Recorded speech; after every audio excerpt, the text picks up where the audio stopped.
Good morning guys. તો આજે આપણે વ્લોગની શરૂઆત હરેશભાઈના ઘરેથી કરીએ છીએ. સવારે બસ એઝ ઇટ ઇઝ ટાઈમે 5 વાગે ઉઠ્યા અને સરસ ઝૂમ લીધું. કાલથી એવું લાગે તો ઝૂમનું સેશન બતાવીશ કે કેટલા લોકો બેસે છે, બધી વસ્તુ તમને કાલે શેર કરીશ. તો બસ આજે હરેશભાઈ ઘરે આવ્યા છે જમવા માટે સ્પેશિયલ. તો અમારી જેમ એક ટેણીઓ છે ને, અહીં એક ટેણીયું છે. હું પીછો આ હે હું તમને એક વસ્તુ બતાવવા આ હરેશભાઈ ઘરનું મંદિર છે એમ. આ મંદિરની અંદર એટલા બધા ભગવાન છે કે મને લાગશે ભગવાન અહીંયા પ્રસન્ન થઈ જાય એટલા બધા ભગવાન છે, જોઈ શકો તમે. એ કોઈ ભગવાન આઈ થિંક બાકી નથી રાખ્યા. હરેશભાઈ બેઠા છે. હમણાં જ સરસ મજાનું નવું ઘર બનાવ્યું. આખે છેઠ સુધી સ્ટાઇલ મારી છે આ ભાઈના લીધે, કારણ કે ચારે બાજુ આ ભાઈ લીટા કર્યા કરે. અને સામે નીતા મેડમ રસોઈ કરે છે. આગળ તમને હું બનાવ્યું આગળ બતાવું. તો એનું છેલ્લા વર્ષ દિવસ તેમાં ખાઈ ખાઈને એટલા જાડા થઈ ગયા હતા. હવે ખાતા પીતા પાછો વજન ઘટાડી દીધો છે. તો તમારે ખાતા પીતા વજન ઘટાડો તમે મારો કોન્ટેક્ટ કરી શકો છો. ચાલો હમણાં લંચનો ટાઈમ છે તો લંચ કરી લઈએ. તો ફાઇનલી આપણે નીતા મેડમ ગરમા ગરમ ભાખરી બનાવશું. બનાવો છો ભાખરી, ખીચડી, દહીં. આમ કહીએ છીએ એમ ખાતા પીતા વજન ઘટાડી દો એટલી ખીચડી લીધી છે. આજે બધી ખીચડી છે નસીબમાં. તો ભાખરી તો આમ ખાઈ જ છે ખાતા પીતા. કેટલો વજન ઘટાડો નીતા મેડમ?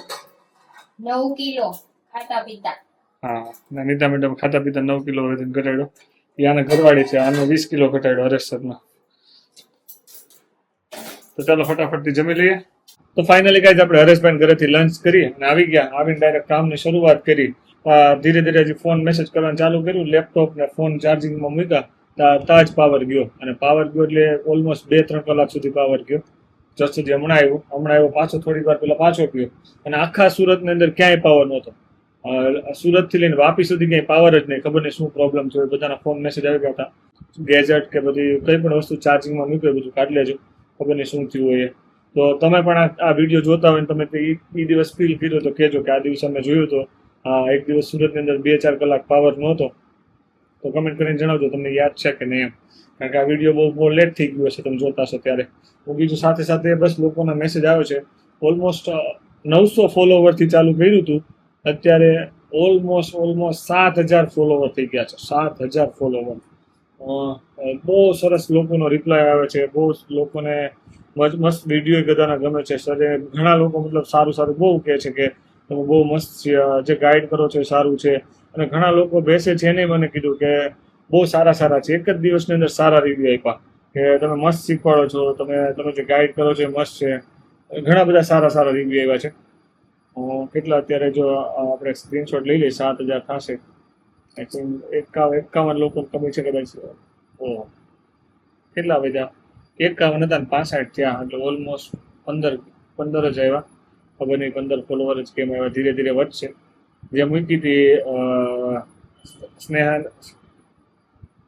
પેલી ગીલ વાળી સ્નેહાજ ગીલ છે ને, શું નામ છે નામે મને એવું નામ છે ને, કરીના કપૂર પછીની જે એક આપણે રીલ મૂકી હતી સ્નેહાજ ગીલ એક નામ, બહુ ગજીબ નામ છે. જો કે કરીના કપૂરની પછીની ડાયરેક્ટ જે મારા ઇન્સ્ટાગ્રામ અકાઉન્ટમાં રીલ છે આવડ્યા એ મૂકી હતી પેલી જે છે ને આવડ્યા એ વિચાર્યું એટલી સક્સેસ ન ગઈ. ખાલી એના 3,000 જ ફોલોવર મતલબ 3,000 જ વ્યૂ આવ્યા છે અને 53 જેટલી લાઈક આવી છે. બાકી બધામાં સરસ રિસ્પોન્સ આવે છે.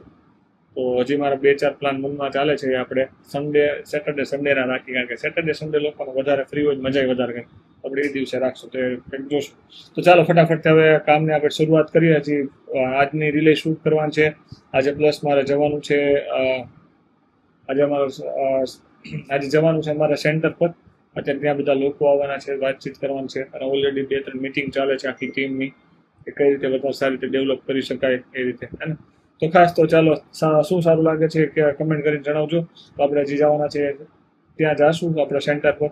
જો શું પોસિબલ હશે તો શૂટ કરશું, કારણ કે હું થોડું રાખું છું કે લોકોને ઓછું બતાય.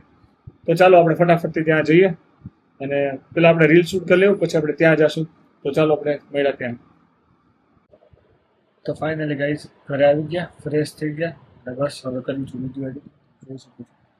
તો ફટાફટથી કરી લે વિડીયો એડિટિંગ. શું સારું લાગે છે કમેન્ટ કરીને જણાવજો. મળીએ આવતીકાલે. Bye guys.